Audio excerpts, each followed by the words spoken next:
আবারও স্বাগত একুশে বিজনেসে। দর্শক, আলোক হেলথ কেয়ার অ্যান্ড হাসপাতালের সৌজন্যে এখন রয়েছে দেশের পুঁজিবাজার পরিস্থিতি নিয়ে বিশেষ আলোচনা। আর এই আলোচনার জন্য আমাদের সাথে যুক্ত হয়েছেন সিডব্লিউটি অ্যাসেট ম্যানেজমেন্ট লিমিটেডের পরিচালক ও প্রধান নির্বাহী কর্মকর্তা তারেক ইব্রাহিম। দর্শক, আপনাদেরকে জানিয়ে রাখি, আমাদের অতিথির সাথে আলোচনার পাশাপাশি আপনারা দেখতে পাবেন ঢাকা শেয়ার বাজারের সব আপডেট স্বয়ংক্রিয় গ্রাফিক্স পদ্ধতির মাধ্যমে। আপনাকে স্বাগত একুশে বিজনেসে। আপনাকে ধন্যবাদ।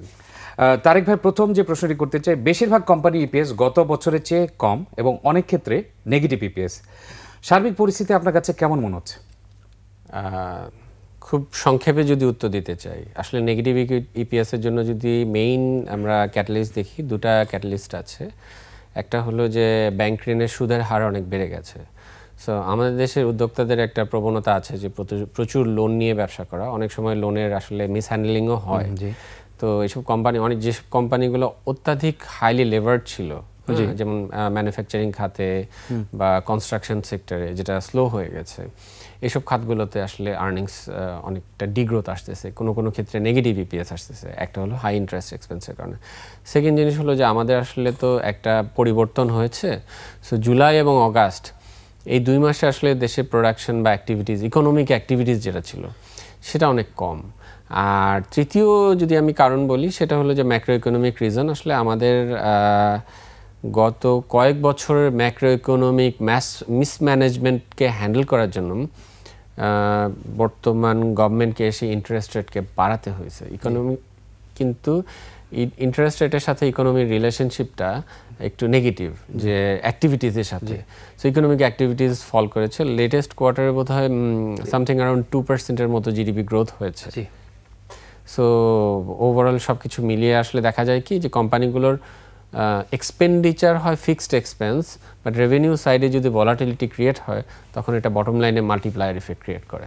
আচ্ছা, আপনি যেটা বললেন যে ম্যাক্রো ইকোনমিক ফ্যাক্টরগুলোর কারণে, ইন্টারেস্ট রেটের কারণে ব্যবসা বাণিজ্যের মন্দা রয়েছে এবং এটা ইম্প্যাক্ট হয়েছে। কিন্তু আমরা যদি পুঁজিবাজারের কথা বলি, সেক্ষেত্রে কিন্তু ক্ষতিগ্রস্ত হচ্ছেন বিনিয়োগকারীরা। সেক্ষেত্রে যেহেতু একটু অ্যাবনর্মাল সিচুয়েশন, সেক্ষেত্রে কোনো স্পেশাল কনসিডারেশন করা যায় কি না পুঁজিবাজারের জন্য? কিছু করণীয় আছে কি পুঁজিবাজারের জন্য? আমার মনে হয় যে নাম্বার 1, এটা আসলে শর্ট টার্ম যদি আপনি বলেন, যে শর্ট টার্মে হয়তো স্বল্প মেয়াদে স্বল্প সুদে ঋণের ব্যবস্থা করা যায় কি না ক্ষতিগ্রস্ত বিনিয়োগকারীদের জন্য, সেটা হয়তো একটা চিন্তা করে দেখা যেতে পারে, যে যাদের পোর্টফোলিও সাইজ সার্টেন অ্যামাউন্টের নিচে শুধুমাত্র তারা এই সুবিধাটা পাবে। এটা সরকারি বেসরকারি মার্চেন্ট ব্যাংক ব্রোকাররা এটা ডিস্ট্রিবিউট করতে পারে। এটা আসলে সরকারিভাবে বিবেচনা করে দেখা যেতে পারে। আর যদি বলেন যে দীর্ঘমেয়াদে কি ব্যবস্থা, দীর্ঘমেয়াদের ব্যবস্থা হলো কি, যে আমাদের বাজারে আসলে সবসময় এটা খুবই ভালো যে আমাদের ডিমান্ড সাইডে এখন একটা ডিসিপ্লিন আনার চেষ্টা করা হচ্ছে। বিভিন্ন ব্রোকারেজ হাউসে ইনভেস্টিগেট করা হচ্ছে, বা merchant bank, asset management company.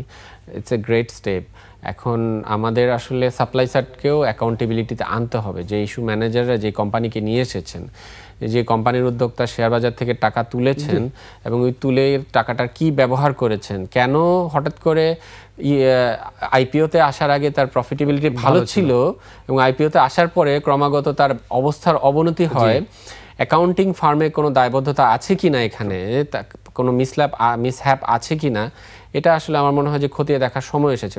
যদি একবার দুবার হয় সেটা আমরা ধরে নিতে পারি যে নর্মাল অ্যানোমালি, কিন্তু যদি এটা রেগুলার একটা প্যাটার্ন ক্রিয়েট হয়ে যায়, তাহলে বলতে হবে যে কোথাও বোধ হয় আমাদের একটু খতিয়ে দেখার ব্যাপার আছে ক্ষুদ্র বিনিয়োগকারীদের স্বার্থে। কারণ ক্ষুদ্র বিনিয়োগকারীরা সবাই যে ব্যালেন্স শিট পড়তে পারেন বা সবাই যে খেয়াল রাখতে পারেন, এটা নট নেসেসারি। সো মেবি এই জায়গাতে তাদের প্রোটেকশনের একটা ব্যবস্থা। আপনি যেটা বললেন যে ব্যালেন্স শিট পড়েও কি লাভ হয় কি না, আর আরেকটি বিষয়ে আসতে চাচ্ছি, যে পরিচালক নিয়েও যেহেতু কথা বললেন, আপনি জানেন যে ডিভিডেন্ড ঘোষণা না করা এক জিনিস, আবার ঘোষণা করে না দিয়ে আরেকটি বিষয়।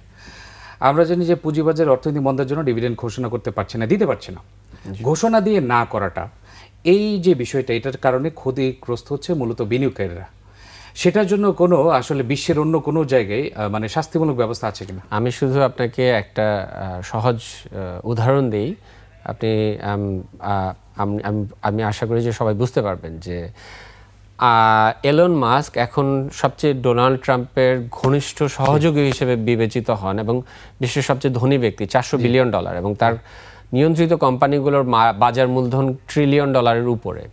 তো recently US securities and exchange commission তার এগেনস্টে মামলা করেছে, এই বলে যে টুইটারের শেয়ার সে না বলে একটা সার্টেন পার্সেন্টেজের বেশি কিনেছে, এর ফলে ক্ষুদ্র বিনিয়োগকারীরা ক্ষতিগ্রস্ত হয়েছে, বিকজ ওই ইনফরমেশনটা জানলে অনেক বিনিয়োগকারীরা শেয়ার বিক্রি করতেন না।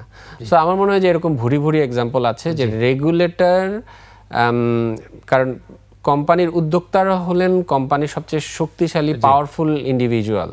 সো রেগুলেটররা কিন্তু সবসময় তাদের এগেনস্টে স্ট্রং পজিশন নিচ্ছে যে মার্কেটে গভর্নেন্স স্ট্রাকচার ঠিক আছে। তো আমার মনে হয় যে আমরা আমাদের দেশে এই ধরনের এক্সাম্পল সেট করতে পারি, যদি কোনো উদ্যোক্তা এই ধরনের কাজ করে থাকে বা ব্যত্যয় ঘটায় এবং তার যৌক্তিক কারণ যদি সে না দেখাতে পারে, তাহলে অবশ্যই আমরা স্টেপ নেওয়া যায়। আমরা আরও আলোচনা করব, ক্যাটাগরি প্রথা নিয়ে আলোচনা করব। একটা ছোট্ট বিরতি নিয়ে আসছি।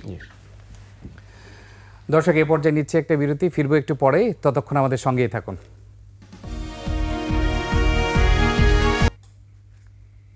আবারও স্বাগত 21 বিজনেস।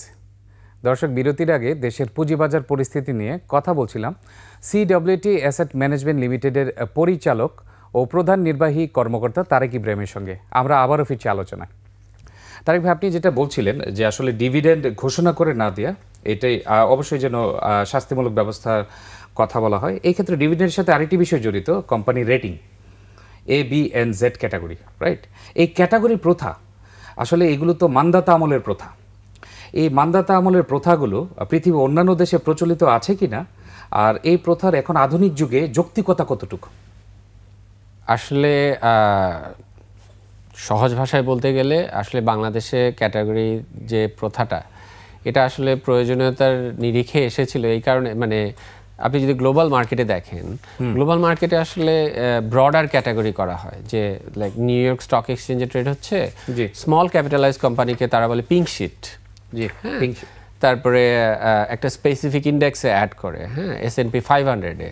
S&P 500-এর বাইরে বের হয়ে যায় একটা কোম্পানি যদি তার ক্রাইটেরিয়া ফিল না করতে পারে, কিন্তু সেটা কিন্তু ইন্ডেক্সিং, বাট ওটাও এক ধরনের ইনডিরেক্ট ক্যাটাগরাইজেশন। বিকজ যখন আপনি দেখবেন যে S&P 500 থেকে কোনো কোম্পানি যদি বাদ পড়ে যাওয়ার নিউজ আসে, তাহলে কিন্তু তার শেয়ার প্রাইস অনেক দূর পড়ে যায়।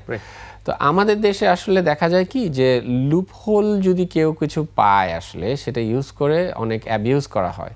তো এই জন্য আসলে আমি মনে করি যে রেগুলেটররা আসলে সৎ উদ্দেশ্য নিয়ে, ভালো উদ্দেশ্য নিয়েই ক্যাটাগরি প্রথাটা চালু করেছেন, যাতে বিনিয়োগকারীদেরকে একটা সিগন্যালিং দেওয়া যায় যে এই কোম্পানিটার ন্যূনতম ডিভিডেন্ড মেনটেন করতেছে, এই কোম্পানিটা ন্যূনতম ডিসক্লোজার করতেছে, এই কোম্পানিটা ন্যূনতম AGM করতেছে। সো আমি মনে করি যে এটা হয়তো এখন অবশ্যই রিভিউ করে দেখা উচিত। যেমন আপনি যদি বলেন যে ঢাকা স্টক এক্সচেঞ্জের যে ইন্ডাস্ট্রি ক্যাটাগরাইজেশন, আপনি যদি ফার্মা অ্যান্ড কেমিক্যাল ইন্ডাস্ট্রি বলে তারা একটা ইন্ডাস্ট্রি ক্যাটাগরাইজেশন ক্রিয়েট করেছে, ওখানে কনজিউমার গুডসও আছে, ফার্মাও আছে, কেমিক্যালও আছে। সো দিজ আর লাইক, আমি যেটা বলছি ভাইয়া, আপনার 397টি কোম্পানির মধ্যে 90টি কোম্পানি জেড ক্যাটাগরিতে আছে। জেড ক্যাটাগরিতে পরপর 2 বছর যদি ডিভিডেন্ড না দিতে পারে তখন জেড ক্যাটাগরিতে আসে। এখানে মূল বিষয়টা হচ্ছে যে যদি ডিভিডেন্ড না দেওয়া হয়, কোম্পানির পরিচালকদের পরিবর্তে দেখা যায় বিনিয়োগকারীরা ক্ষতিগ্রস্ত হয়, যারা যারা শেয়ার কিনে। এর মধ্যে মূল্যভিত্তি সম্পন্ন শেয়ারও রয়েছে, কিন্তু সেই ক্ষেত্রে কি শুধু বিনিয়োগকারীদের উপর এই দায়টা আসা উচিত, নাকি স্পন্সর ডিরেক্টরদের কাছেও দায়টা আসা উচিত? কমিশন চিন্তা করে দেখতে পারে যে বিনিয়োগকারীদের উপরে আসা উচিত নাকি স্পন্সর ডিরেক্টরদের।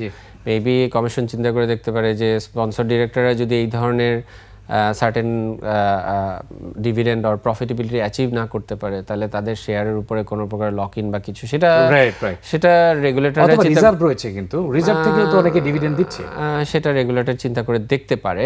বাট আপনার ব্যাপারটা হলো কি, যে আসলে আপনি যদি ওভারলি স্ট্রিনজেন্ট করেন, তাহলে কিন্তু ভালো ভালো কোম্পানিরা আসলে চিন্তা করবে যে, কারণ এই রেগুলেশনগুলো কিন্তু রেগুলেটররা করতেছে খারাপ কোম্পানিদের জন্য, কিন্তু ভালো কোম্পানিরা কিন্তু আবার চিন্তা করবে যে এত বেশি রেগুলেশন হলে তাদের লিস্টিং হওয়াটার মোটিভেশনটা হারিয়ে আসতে চায় না পুঁজিবাজারে। জি, এটাও কিন্তু একটা সমস্যা। সো রেগুলেটরকে আসলে ব্যালেন্সিং করতে হয়। এখন আপনি বলতে পারেন যে বর্তমান বিনিয়োগকারীরা ক্ষতিগ্রস্ত হচ্ছেন ক্যাটাগরি চেঞ্জের জন্য, বাট আপনাকে এটাও চিন্তা করতে হবে যে ক্যাটাগরি চেঞ্জের মাধ্যমে কিন্তু সিগন্যাল দেওয়া হলো যে ভবিষ্যতে যে বিনিয়োগকারী আসবেন তিনি কিন্তু ক্ষতিকারক বিনিয়োগ থেকে কিছুটা হলেও রক্ষা পান, পাচ্ছেন যে একটা খারাপ, এই স্ক্রিপ্টটা এখন খারাপ হয়ে গেছে, অ্যাটলিস্ট তিনি জেনে বুঝে বিনিয়োগ করার সুযোগটা পাচ্ছেন। সো দুই সাইডটাই আসলে আমাদের দেখতে হবে। আচ্ছা, আমি আপনার ক্যাটাগরি পরিবর্তনে আপনি যে ভালো দিকটি বলেন, এখন আমি বলি যে ভালো কোম্পানিতে বিনিয়োগ করেছে বিনিয়োগকারীরা, এরকম বহু বিনিয়োগকারী আছে যে তাদের পোর্টফোলিওর 50% লস হয়ে গেছে, কারণ আমাদের পুঁজিবাজারে ক্রমাগত দরপতন হচ্ছে। এখান থেকে পরিত্রাণ পাওয়ার উপায় কি? আপনার কি মনে হয় যে আগামী 6 মাসে 1 বছরে পুঁজিবাজার ঘুরে দাঁড়াবে? প্রকৃতপক্ষে বলতে গেলে আমাদের তো ইন্ডেক্স আসলে গত 15 থেকে 20 বছর একই জায়গায় আছে। হ্যাঁ, বাজার মূলধনের দিক দিয়েও আমরা খুব বেশি আগিয়ে যাইনি। সো দ্যার ইজ, আমাদের বাজারের কিন্তু ফান্ডামেন্টাল এক ধরনের রিস্ট্রাকচারিং দরকার, এবং আমাদের বাজারটা আসলে এতই ছোট হয়ে গেছে, অথচ সারা বিশ্বে পুঁজিবাদী অর্থনীতিতে পুঁজিবাজার হলো মানে ইকোনমিক অ্যাক্টিভিটিজের সবচেয়ে বড় উৎস। সো ইভেন আমাদের পার্শ্ববর্তী দেশ ভারত, ইভেন পাকিস্তানেও কিন্তু অনেক বড় একটা সোর্স পুঁজিবাজার, পুঁজির সংস্থানের GDP to capital market ratio অনেকের 100%-এর উপরে আছে। তো আমাদের দেশে কিন্তু আসলে পুঁজিবাজারকে নিয়ে আসলে কাজ করতে হবে। আমাদের পুঁজিবাজারে যেহেতু গত 15-20 বছরে কিছু হয়নি, তাহলে বুঝতে হবে যে দেয়ার ইজ সামথিং ফান্ডামেন্টাল। কোথায় কাজ করতে হবে বলে মনে করেন? অনেকগুলোই কাজ করতে হবে, তার মধ্যে যদি আপনি আমাকে একটা পিক করতে বলেন, আমি মনে করি যে গভর্নেন্স সাইডে অনেক জোর দিতে হবে আমাদেরকে। হ্যাঁ, বিকজ মেজরিটি শেয়ার হোল্ডাররা মাইনরিটি শেয়ার হোল্ডারদেরকে ইকুয়াল ভ্যালু দিয়ে যাতে মূল্যায়ন করে, এটা আমাদেরকে নিশ্চিত করতে হবে। কারণ ব্যবসায়িক লাভ লোকসান থাকতেই পারে, কিন্তু কথা হলো যে মেজরিটি শেয়ার হোল্ডার যদি মাইনরিটি শেয়ার হোল্ডারকে বঞ্চিত করে, তাহলে আসলে এটা সাস্টেইনেবল পুঁজিবাজারের জন্য একটু বিরূপ হয়ে যায়। এবং গভর্নেন্সের মাধ্যমে আসলে সব জায়গা থেকে সব দিক থেকে ব্যালেন্সিং করাটা সম্ভব। আশা করি যে আজকের আলোচনা থেকে কিছু ফলপ্রসূ জিনিস চলে এসছে বিনিয়োগকারীদের জন্য। আপনাকে অসংখ্য ধন্যবাদ সময় দেওয়ার জন্য। Thank you. দর্শক, বিরতির আগে দেশের পুঁজিবাজার পরিস্থিতি নিয়ে কথা বলছিলাম সিডব্লিউটি অ্যাসেট ম্যানেজমেন্ট লিমিটেডের পরিচালক ও প্রধান নির্বাহী কর্মকর্তা তারেক ইব্রাহিমের সঙ্গে। দর্শক, এবারে নিচ্ছে একটা বিরতি। বেলা 2টা 30 মিনিটে আবারও ফিরে আসবো 21শে বিজনেসে। দেখার আমন্ত্রণ হলো 21শে সঙ্গেই থাকুন।